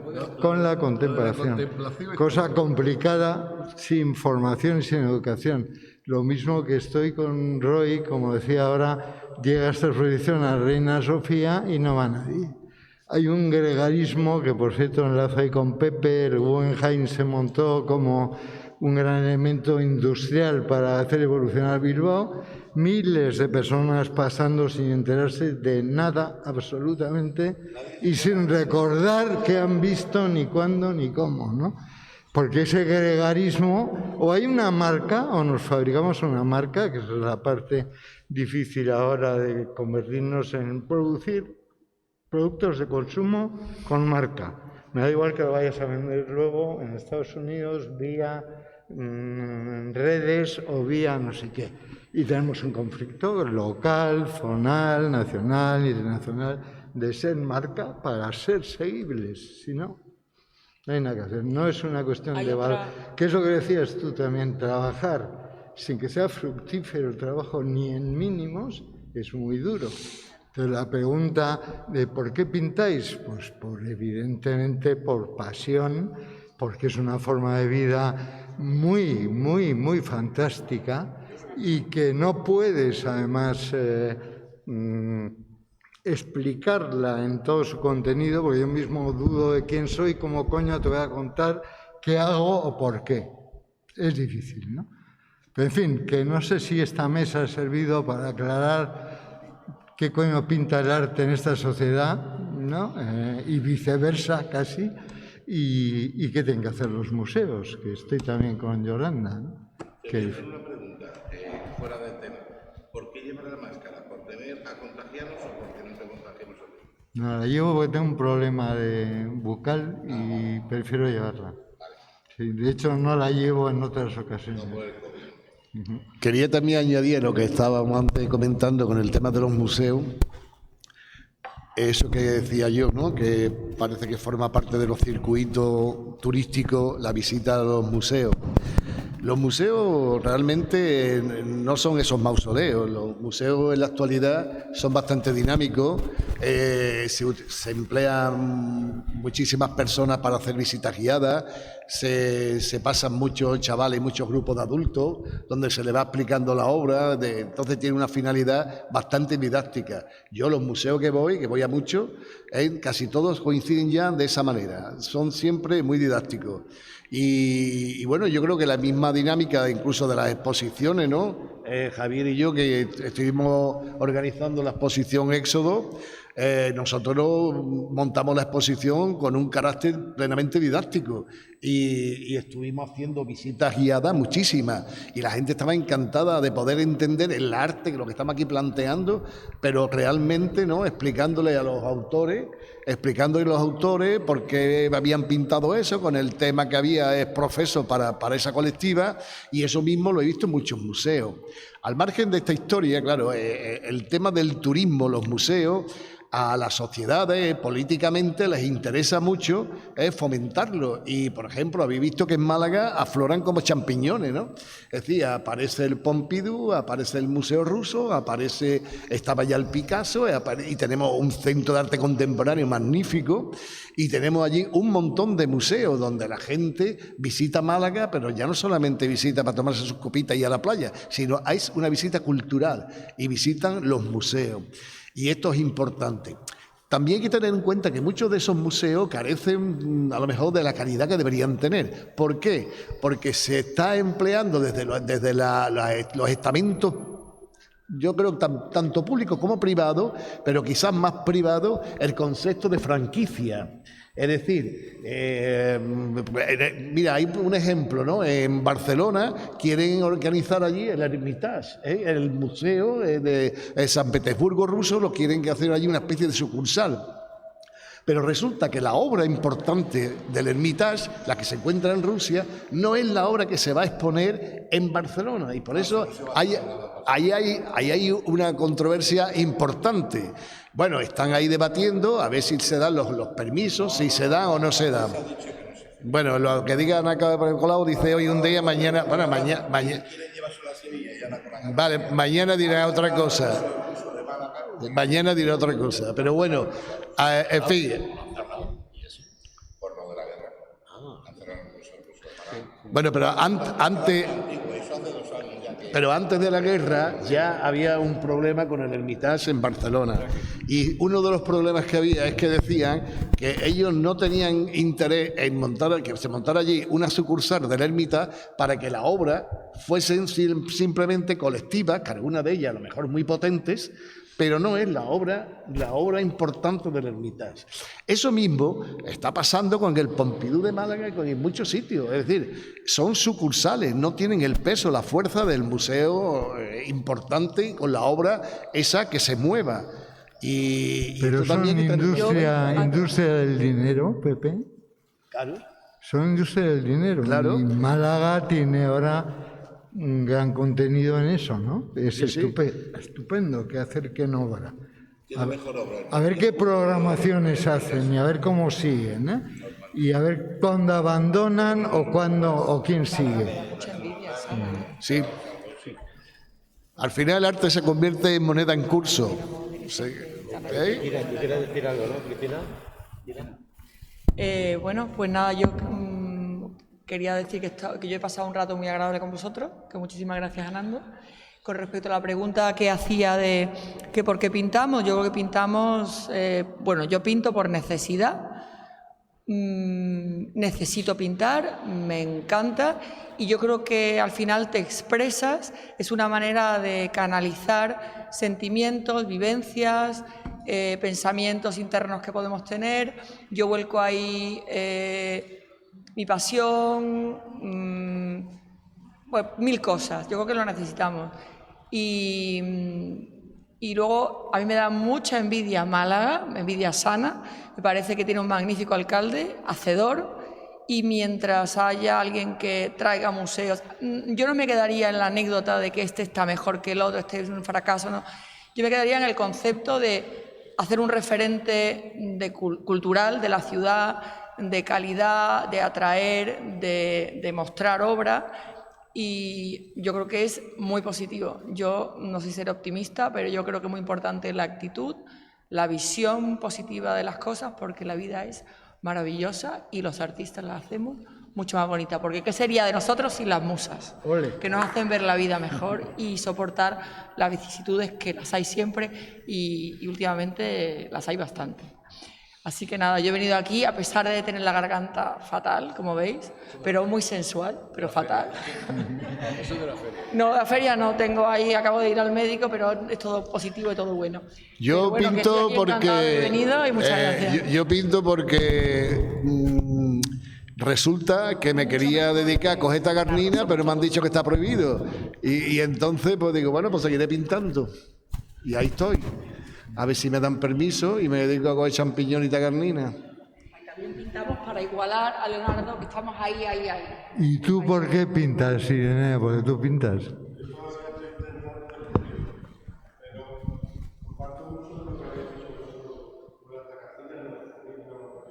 Tan buena, ¿eh?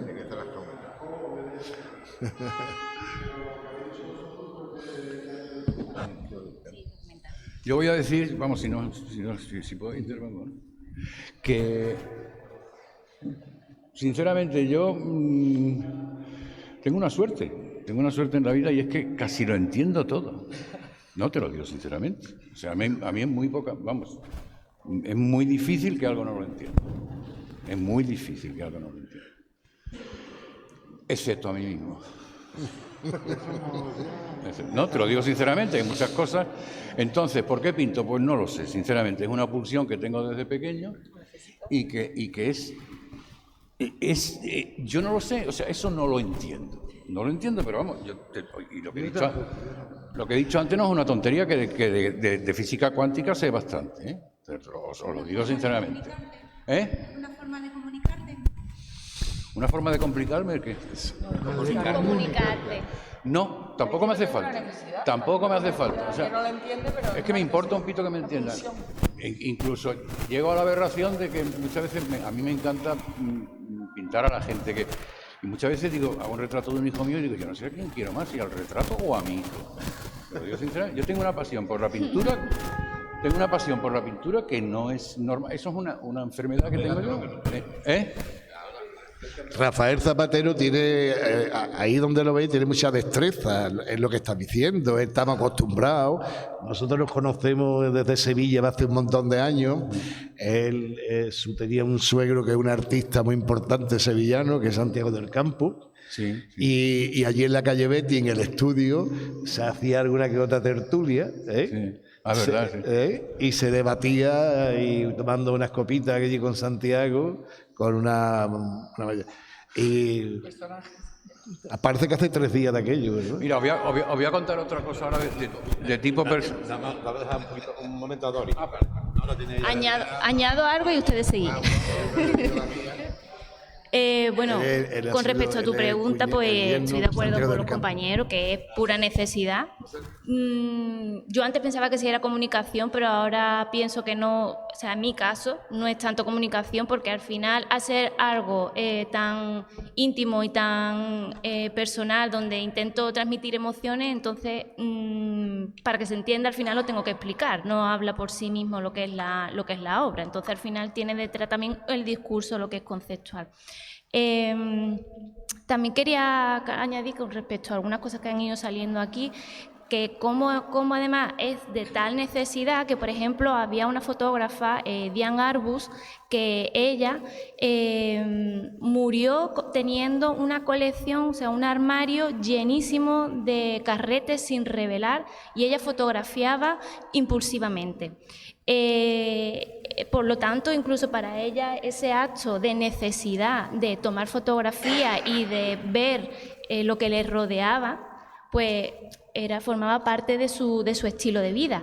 Y además ella no pudo lo que es revelarlo, precisamente también por la falta de dinero que a veces pues un artista tiene para llevar a cabo lo que es la obra final, ¿no? Pero para ella, sobre todo, lo más importante era el acto de hacer, de fotografiar. Y si no es por el tiempo, igual que dijo la compañera, si no es gracias al tiempo, ya que otras personas pues rescataron lo que son sus carretes y los revelaron y le vieron la contemporaneidad que su fotografía tenían, pese a ser, no sé si era de los años 60 o una cosa así, 60, 70, hoy día es una de las fotógrafas más consagradas y ha sido gracias al tiempo, gracias a... En su época no tenía las pocas fotos que ella revelaba, no tenía lo que es valor. Fue una adelantada, pero ella no lo sabe, ella murió anciana en un banco en la calle. Entonces, con esto también lo que quiero añadir es proyección futura, también las mujeres en el arte, es una de la proyección en el futuro. Y para terminar, hay una artista que se llama Concha Mayordomo, que ella tiene un blog que es muy interesante porque ahí ella está catalogando, va trabajando semanalmente y está catalogando solamente dedicado a mujeres artistas, y entonces está haciendo como un diccionario con la biografía y obra de esas mujeres artistas. Me parece también un trabajo bastante interesante para tenerlo lo que es en cuenta. Sí, en relación a eso, también quiero comentar que Diana Larrea ha cogido el libro Historia del Arte del Gombrich y ha completado con todas las mujeres que faltan en el libro, que es súper interesante también, que es el trabajo también que yo sigo a Concha también. Es una obra, en realidad es una obra, o sea, ella ha hecho una pieza de arte completando el Gombrich. No está publicado, lo hace como libro de artista. Yo pensaba que hoy íbamos a debatir un poco más con la segunda parte, la segunda pregunta, que era a la que yo no le doy mucha salida, que es el futuro del arte, ¿no? ¿Qué esperamos del arte ahora en el futuro? Y claro, digo yo, seguro que cuando hablemos del futuro del arte nos va a salir el discurso del metaverso, de la obra digital. Será el siguiente. Que será el siguiente coloquio. Eso de que tú te hagas un avatar y te pasees por galerías de arte del universo, en ese universo virtual, y que veas exposiciones o que montes tus propias exposiciones y que compres la obra con los bitcoins y luego te arruines y cosas de estas. Y claro, es un mundo que yo creo que todas las personas que nos dedicamos profesionalmente al mundo del arte, este mundo debemos conocerlo. ¿Cuántos de vosotros habéis cobrado la venta de una obra de arte con bitcoins? Yo todavía no la he cobrado ni con euros. Fuera de broma. Todos los días te compran una obra. No. A ver si la cobro en euros. ¿Perdón? A ver si la cobro en euros. A ver si. La cobra en euros. En euros. No entiendo eso. Que no vende, vamos.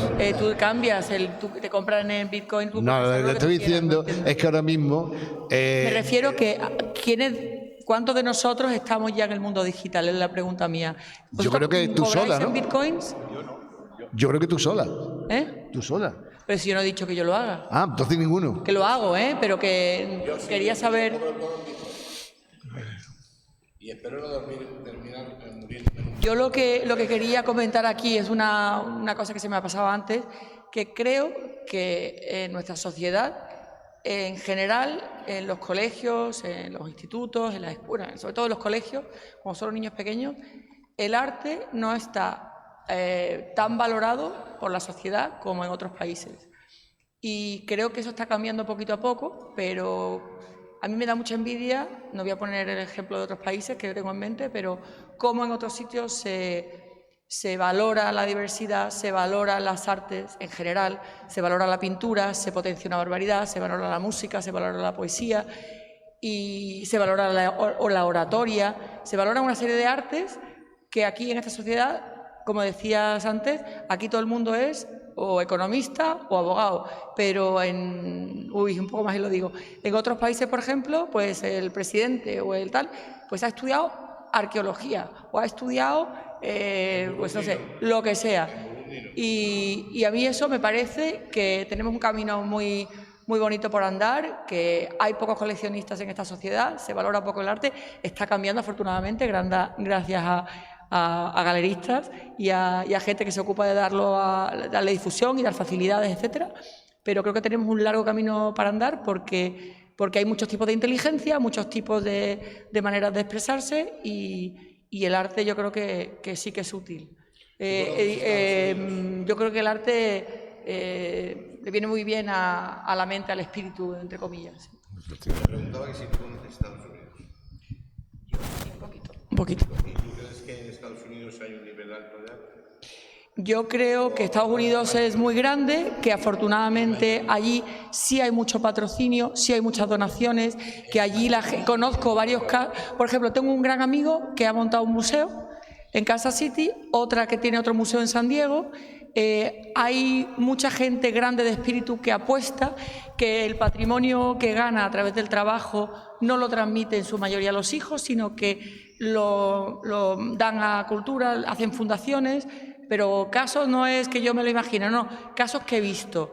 Y se apoya muchísimo el arte y hay mucha compra y muchas donaciones, porque hay otro tipo de fórmulas de impuestos y eso. O sea, sí. Es verdad también que en Estados Unidos pasa, que es verdad que en Estados Unidos dice hay mecenazgo, pero en Estados Unidos lo que ocurre es que el gobierno incentiva mucho a las empresas si adquieren obras de arte. Por eso estaba acostumbrado... No, perdón, no. Yo creo que la sociedad empresarial allí es súper potente y son ellos mismos los que financian, patrocinan y promueven, en una gran mayoría. Yo veo en las películas americanas que podemos ver cuando entran las oficinas y vemos los Roscoe, los Combridge, vemos todos los expresionistas americanos colgados de las paredes de cualquier empresa. ¿Y por qué? Pues porque las inversiones que hacen en arte les desgrava mucho después en Hacienda. Y eso está muy bien, porque de esa manera ellos invierten en arte las empresas y al final se enriquece todo el mundo, ¿no? Culturalmente. Aquí no hacen eso, aquí no se hace eso. Hay otra frase de este escritor alemán que os digo, Junger, que es fabulosa, ¿no? Que dice una frase del escritor este alemán que dice que los cuadros de una casa te dan la calidad de la persona que la vive. La gente no se da cuenta. Pero la gente no se da cuenta, pero tú vas a casa de alguien, yo voy a casa de alguien, veo lo que tiene colgado y ya no me hace falta que me cuenten mucho más, ¿eh? Te lo digo sinceramente. Eso es cierto. Es que sé lo que piensa. Sé lo que piensa. A lo mejor vais a creer que... No, es que para eso sirve el conocimiento, joder. Dice, si tú tienes colgado ese cuadro, significa que esto, ¿a que sí? Sí. ¿A qué piensas esto? Sí. ¿A qué? Es que es así. Es como cuando llegas a una casa y ves la librería, ¿no? También. También cuando llegas a una casa y ves la librería. O la manía que hay ahora de ponerse camisetas en inglés. Hay gente... El otro día había una chica que iba aquí con la palabra hate, que en inglés es odio, ¿no? Digo, esa chica... No sé. Digo, que no hablará con nadie, está deseando que alguien le diga algo. No. Bueno, en fin, no quiero... A mí, yo tengo un espíritu muy crítico con España y me da, pero como lo entiendo todo, entiendo también perfectamente que España se comporte así, o sea, que el español sea tan eso. Es que lo entiendo perfectamente. El otro día vi un reportaje de una periodista que se iba a la ciudad más fría de Rusia y que están a 60 grados bajo cero y allí vive la gente, tío. Y entonces cuando están a 40 dicen que hace calor. Entonces, hay una carta de Alfonso X el Sabio cuando hereda el reino de España, que todavía, el reino de España no, lo que todavía era España, España no es hasta los Reyes Católicos, que es, no sé dónde estará, es una carta que era la celebración del país que ha heredado, que la miel cae de los árboles, que los árboles llenos de ciervos, llenos de... Bueno, es que no nos damos cuenta, pero España es un paraíso. Aquí no tienes por qué hacer nada para vivir, te puedes levantar y mira, he tenido un hijo mío que se ha casado con una sueca y claro, tú vas a Suecia y dices, coño, qué gente más lista. Coño, ¿y qué facilidades tienen para vivir? Coño, es que si no te dan facilidades para vivir, allí no hay quien coño viva. Claro. No sé si me explico. ¿Queréis preguntar a alguien más alguna pregunta y nos vamos ya, si no, que son menos cuartos, ¿no? Allí no hay quien coño viva. ¿No? Les gusta... Los suecos tienen unas herramientas alucinantes, pero es que allí... Si bueno, no preguntar o bueno, aportar. Hay una anécdota que se me había pasado antes, cuando he dicho de que los americanos que invierten mucho en obras de arte por el tema de la degradación fiscal, hay una anécdota que es que las Torres Gemelas, parece ser que, bueno, sabéis que las Torres Gemelas eran todo oficinas. Bueno, pues esas estaban llenas de arte y había una cantidad de obras de los expresionistas norteamericanos, pero cientos y cientos de obras, pues todas se perdieron, claro. Yo quiero contar otra cosa así para apuntalar más lo que es el concepto de contemplación. Yo me considero de hecho me han propuesto, no sé si habéis oído que están remodelando la Casa de Velázquez en Sevilla. No lo veis, que lo han comprado. Bueno, pues me han propuesto, cuando lo pongan en marcha y todo eso, que haya unas conferencias sobre la técnica de Velázquez y tal y cual. Y yo la verdad es que sé bastante, porque soy pintor, me he preocupado, y entonces os voy a poner un ejemplo de lo que es concentración y contemplación. Yo tengo un montón de libros de Velázquez, casi todos los que se han publicado, y tengo hasta el Justi. El Justi es el primer catálogo razonado que se hizo de Velázquez, pero en 1830. Es un alemán, el Justi, se llamaba Justi, y yo de vez en cuando pues, me cojo y me lo traduzco, pero pasa que acabo agotado, porque la verdad, no, el inglés lo leo de fluido, pero el alemán, pues, en fin, acabo agotado. Pero quiero deciros que con Velázquez, que me ha apasionado de toda la vida, pues... Él estudia y aprende a pintar a la sevillana, que son la primera obra, esa que es un poco pastosa y tal y cual. Pero después, cuando se va a Madrid, empieza ya a pintar de una manera muy fluida, muy líquida, Y siempre me ha preocupado el cómo pintaba este hombre. ¿Cómo hacía eso que hace? Que dicen que pintaba hasta el aire y tal. Después hay una que ahora mismo no me acuerdo cómo se llama, que es una historiadora y restauradora, que ha publicado un libro así sobre Velázquez, pero cuando te lo acabas de leer, pues te dice, pues mira, que si los pigmentos son de esta categoría, que si utilizaba este, pero no te dice cómo lo hace, coño, porque digo la parte alquímica, ¿no? La parte alquímica no sé cómo explicarlo, por ejemplo, ¿qué es la alquimia? La alquimia es que tú haces un guiso hoy y está mejor mañana. ¿Por qué coño está mejor mañana? Dice, pues es por el tiempo, no sé, ¿no? O el aceite de linaza. Tú lo pones al sol y el sol le da y no hace nada, sigue siendo aceite de linaza, pero ha estado al sol y se... Entonces, yo me compré ya el último libro que me compré de Velázquez, es un libro que ha editado Taschen, así de grande, con una calidad fotográfica alucinante, porque es que es que no sé cómo decirte, puedes contar hasta los hilos de la tela, ¿no? Entonces, dándole vueltas a Velázquez, esta mujer dice que Velázquez nada más que pintaba con aglutinante, al principio nada más que pintaba con aceite. Y yo estaba muy intrigado cómo conseguía esas pastosidades en los rostros, ¿no? Porque si tú ves los fondos de Velázquez o los ropajes, es todo muy ligero, pero si ves el rostro, tiene una cierta materia, ¿no? Y yo digo, pero coño, ¿esto cómo lo va a hacer a base de aceite? Tiene que dar 500.000 capas, ¿no? Bueno, pues nada. Nadie te enseña cómo pintaba Velázquez. Hay otro blog que yo leo, lo que pasa que es en inglés, y entonces hablaba del putti. Putti, una cosa que es putti. Bueno, y entonces yo digo, ¿qué coño será el putti? Y decía que lo que utilizaba Velázquez también. Cuando por fin consigo descubrir, que no sé cómo, que el putti no es más que carbonato de calcio. ¿Qué es el carbonato de calcio? El carbonato de calcio es una cosa que te da, es como si dijéramos, un pigmento transparente. De tal manera que tú, es como, imagínate un tubo no deja... Medio. No, como carga, ¿no? Carga. Entonces, yo estaba así, en ese libro que os digo que es maravilloso, de Taschen, si podéis os lo compráis, porque es que es un espectáculo, es una obra de arte. Ese libro es una obra de arte. Lo pones aquí, es como esta medianoche. Rafael, nos tenemos que ir ya, ¿eh?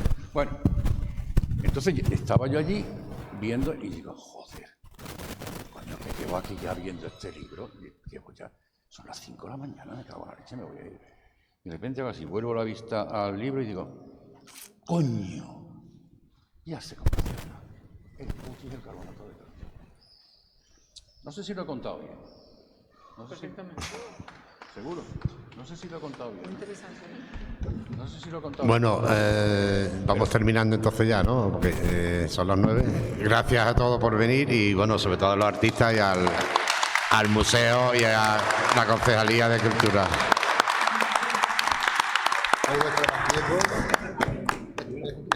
Luisa, cosa, Cristina.